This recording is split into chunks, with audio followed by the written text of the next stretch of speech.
Welcome to this session. In this session, we are going to discuss Plato's idea of communism. The objectives of the session are to grasp the historical and philosophical context in which Plato's theory of communism emerged and the societal issues he addressed, to critically evaluate the strengths and weaknesses of Plato's theory of communism, to comprehend the political, moral, and eugenic purposes of Plato's communism of family, to understand how Plato promoted unity and stability in the state by removing the divisive nature of private property and wealth, to explore how Plato's ideas on communism might be applied in contemporary society. Now, the introduction. In the realm of political philosophy, Plato's ideal state, known as Callipolis, is frequently described as communistic society, whether in part or in entirety. It's quite necessary to look at the structure of society constructed by Plato before understanding his communism. In Plato's vision of the ideal state, he emphasized the vital role of justice in maintaining order and harmony. Amid the backdrop of political turmoil and moral decline within the Greek city-states, Plato witnessed demagogues exploiting the masses' desires and passions to gain power, a prospect he deeply feared. Despite his disdain for rule by the majority, Plato was committed to establishing stability, order, and harmony, both in society and within the individual. To achieve this, he regarded justice as the foundational principle for a well-functioning society and proposed a three-class system encompassing producers, auxiliaries, and philosophers. These three societal classes align with the prevailing traits found in human personalities, that's appetite, spirit, and intellect. In each class, one dominant trait takes precedence. The producing class, for instance, is primarily characterized by their appetites, driven by desires and passions and instincts. In contrast, the auxiliary class places a premium on the sense of honor, where they are willing to make sacrifices and defend their honor with valor and courage. At the summit of Plato's societal hierarchy, we find the philosopher or guardian class, guided by reason and intellect. Hence, they are the most suitable candidates for governing the state. Plato claimed that a state needs a philosopher or a ruling class to achieve justice and the highest happiness for its class of citizens. He reasoned that such rulers have the intellectual and rational capacity to grasp the true good or welfare of society. By entrusting them with the authority to govern, the state would enjoy harmony and order. In such a state, each individual and class would fulfill their assigned roles according to their nature. This would result in a just and harmonious society. Plato's rulers, because of their knowledge of the forms and the good, which he distinguished from the appearances, are qualified to govern. Plato believed that these philosopher kings are philosophers because of their access to the immutable and eternal knowledge of the forms and the good would wield unlimited power. Therefore, there is no need to constrain the power of philosophers in Plato's ideal state. They would rule without any legal or constitutional restrictions. Now, Plato faced the dilemma of how to control and limit the power of the ruling class. He proposed that the only way to do so was to deprive them of family and private property and make them live in a communal arrangements with minimal belongings. Apart from this, the philosopher kings or the rulers would have no other constraints in Plato's vision of the ideal state. This is understandable if we consider the family, which is the source of moral learning, but also a source of corruption for individual. Plato said that the philosopher or ruler who have the intellectual urge to seek the true reality of the forms should not be tempted by the hoarding of wealth. As Barker puts it, the abolition of family life among the guardians is thus inevitably a corollary of their renunciation of private property. In a similar tone, Dunning remarks, as private property and family relationships appear to be the chief source of dissension in every community, neither is to have recognition in the perfect state.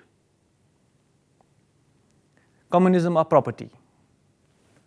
Before we critically analyze Plato's communism, in contemporary discourse there exists a prevailing trend to draw parallels between Platonic notion of communal ownership of wives and property and the ideas articulated by Karl Marx. Therefore, Karl Marx has contended that true equilibrium and justice can be attained within the realm of communism, a state where the necessity for politics or a government serving the dominant class is rendered obsolete. In light of Marx's philosophy, numerous academics have posited that Plato's concept of communal ownership of spouses and property serves as an early manifestation of communist ideology. To discern resemblances between Plato's and Marx's interpretations of communism, as advocated by Professor Jahzi and Maxey, is to draw inaccurate parallels. Plato's communism serves a political purpose, aiming to address a political affliction through an economic remedy, whereas Marx's communism pursues an economic goal seeking a political resolution for an economic ailment.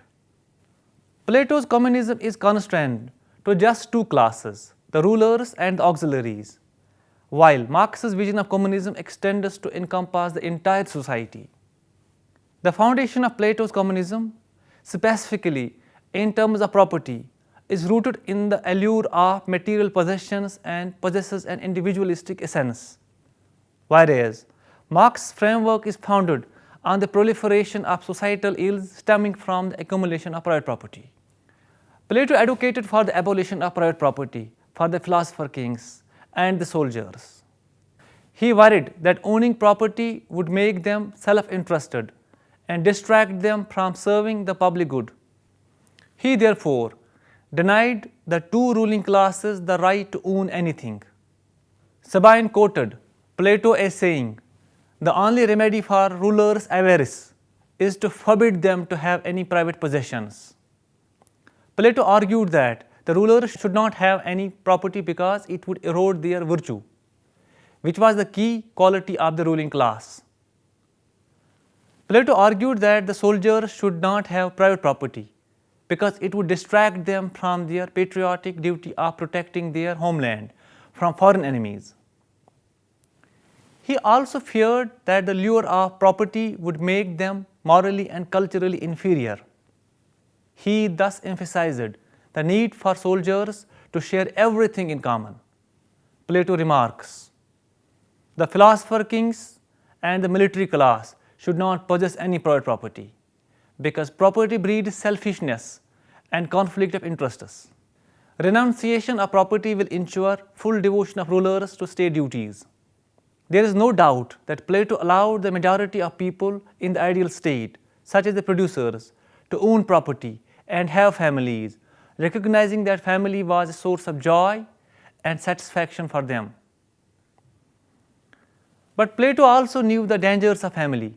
He understood that proud property and family could breed corruption among the rulers, such as nepotism, vice, or factionalism. Plato reportedly admired Sparta, a centralized state that kept the elite from accumulating wealth and that conquered and enslaved Athens in the long Peloponnesian War. Sparta's success was credited to her constitution, allegedly devised by Lycurgus, her mythical founder, who banned trade and industry to liberate the citizens from war. Spartans would not own any possessions, not even their spouses and children. They had to share their wives with other men, hoping to produce fitter and healthier offspring, and give up their children to the state at 7 for military training. Plutarch, who relayed the opinion of Greek historians on the matter, said that Lycurgus made the Spartans give up their properties. He also ordered them to exchange all gold and silver for iron money. This eliminated luxury, theft, bribery, and litigation. Wealth and poverty gaps were replaced by equality. An Athenian who saw his own city-state ruined by greed and ambition must have found an egalitarian society dedicated to the state very appealing. Athens had a sophisticated private property system, which accounts for the interest it aroused among her philosophers. Plato delineated his utopian communism through the mouth of Socrates in Book 5 to Book 7 of the Republic.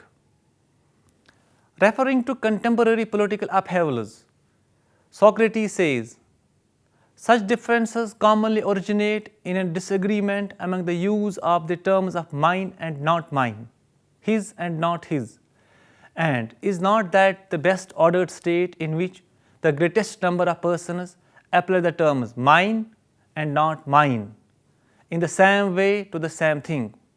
For Plato, the ideal of a propertyless state remained the first and highest form of the state and of the government and of the law is that in which there prevails most widely the ancient saying that friends have all things in common, whether there is anywhere now or will ever be this communion of women and children and of property, in which the private and individual is altogether banished from life, and things which are by nature private, such as eyes and ears and hands, have become common and in some way see and hear and act in common, and all men express their praise and blame and feel joy and sorrow on the same occasions. And whatever laws there are unite the state to the utmost, whether this is possible or not. I say that no man acting upon any other principle will ever constitute a state which will be truer or better or more exalted in virtue. Sabine says, Plato's communism has therefore a strictly political purpose. The order of ideas is exactly the reverse of that which has mainly animated modern socialist utopia. He does not mean to use government to equalize wealth, but he equalizes wealth in order to remove a disturbing influence in government. Logically, Plato's idea was based on the assumption that a propertyless elite would be unethical rulers. They would have no personal stakes that could sway them from serving the state's interests. However, Aristotle, Plato's own disciple, challenged this communism of property for various reasons. Number one, owning or acquiring things is a natural human drive, and taking it away goes against human nature and can harm society's growth. Without private property, there would be little motivation for hard work and healthy competition, which are vital for social progress. Plato's communist system is only for the rulers and leaves out the workers. But the workers make up most of the society, and any plan that ignores the majority is doomed to fail. Plato's communism of property would lead to lower production because no one would care for the shared and common property. There would be no personal interest but impersonal pressures which would be detrimental to the national interest. Plato's idea sacrifices the individual for the state, which is unhealthy. Plato has always thought that the individual is a means to an end, but he has overlooked that he is also an end in himself. Since his philosophy opposed the individual, it cannot be justified. Plato's communism abolishes the private property institution, which is a sign of civilization. Aristotle points out that by doing so, it would destroy the feelings of generosity and kindness, which are essential for a healthy society. Aristotle further says that the state's unity should be fostered by proper education and not by communism. Criticizing Plato, Aristotle says, for offering a material solution to spiritual problems through communism, Plato has failed to do justice to the society. It is hard to see how material solutions can heal spiritual problems. Therefore, the logic of his philosophy is hard to grasp. Communism of wives. The interlocutors in the Republic forced Socrates to take the issue of communism of wives and children in Book 5 to 7. According to Plato, the ideal society would not only share property but also spouses. He argued that private ownership of both would undermine his vision of a harmonious and rational state. He assumed that human nature would favor the welfare of one's own kin over the common good. Thus, he He advocated for a radical form of communal living, where no one would know their biological parents or children. Plato's radical vision of marriage had two main goals: one, to transform the traditional institution, and to liberate women. He applied his idea only to the elite class of guardians, who would renounce private families and lifelong partnerships. He saw conventional marriage as a source of oppression and isolation for women. He did not value marriage as a sacred or romantic bond, but as a necessary means of reproduction. He suggested that sexual relations should be temporary and regulated by the state to ensure the quality and quantity of offspring. He freed women from the burdens of childbearing and childcare and assigned them to the collective care of the state. Plato says the sexual union will be decided by rulers. There would be as many unions of the best of both sexes as few of the inferior as possible. No one but the rulers must know how all this is being affected. Otherwise, our herd of guardians may become rebellious. We must then institute certain festivals at which we shall bring together the brides and the bridegrooms. The number of marriages we shall leave to the ruler's discretion. I think they will have to invent some ingenious system of drawing lots so that at each pair off, the inferior candidate may blame his luck rather than the ruler. Plato's radical vision of marriage had some basic principles. It applied only to the guardians, the ruling elite of his ideal state, and not to the majority of workers and craftsmen. It aimed to eliminate the family as a source of private interest and loyalties that would compete with the public good. It also sought to free women from the domestic spheres and allow them to serve the state as equals to men. It abolished the institution of marriage as a permanent and exclusive bond between two individuals. Instead, it allowed for communal sharing of spouses among the guardians. It required the guardians to live in common dormitories without any private spaces or possessions. It delegated the responsibility of reproduction to the state, which would arrange for periodic and temporary unions between the best and the brightest of guardians. The unions would be based on age limit: women between 20 and 40 and men between 25 and 55. It separated the children from their biological parents at birth and entrusted their upbringing and education to state-appointed nurses and teachers. The children would not know their parents, and the parents would not know their children. It eliminated the weak and the deformed children at birth to prevent them from becoming a liability for the state. It aimed to create a unified and harmonious state where the guardians would regard each other as brothers and sisters and the children as their own. It considered the communal sharing of spouses as a necessary and sufficient condition for achieving justice and virtue in the state. It contrasted with the communal sharing of property, which required the guardians to renounce their private ownership of wealth, but not of women. Plato's communism rests on three main purposes: that's political, moral, and eugenic. Therefore, to create a united state where the guardians, the ruling elite, would not have any private interest or loyalties that would conflict with the public good. He believed that the family was the biggest obstacle to the unity of the state, even more than private property. He also thought that the communal sharing of spouses would prevent corruption, as the guardians would have no family ties and would treat all citizens as their own children. To empower women who were oppressed and confined by the traditional institution of family. The family was based on a sexual division of labor, where women were relegated to the domestic sphere and had no opportunity to participate in public life and cultivate virtue.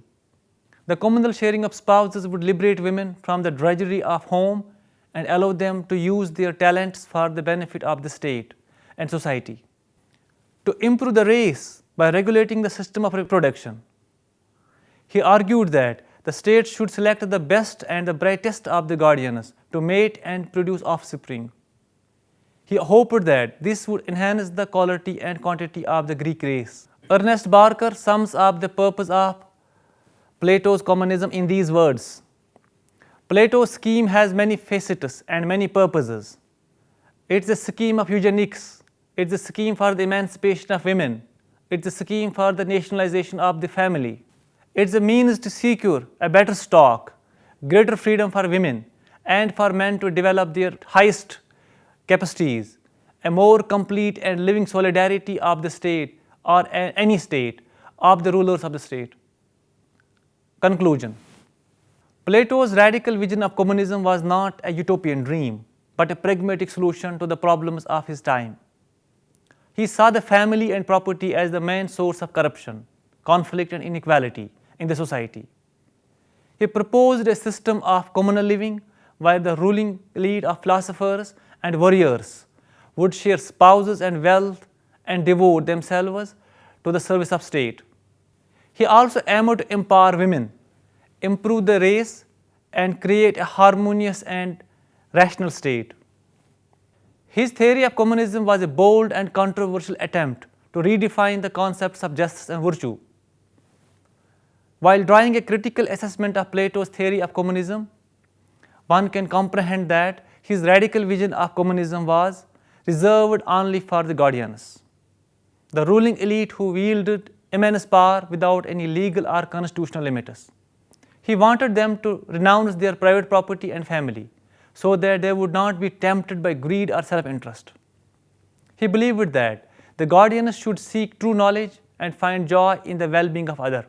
He expected them to regard the entire society and state as their own property and family, and to feel a deep bond with the common good rather than their own kin. He proposed a system of communal living where the guardians would share spouses and wealth and live with minimal needs. He justified his vision of communism as a way to create and sustain the best and the brightest of the state. With this, we end this session's lecture on Plato's communism. Thank you for watching.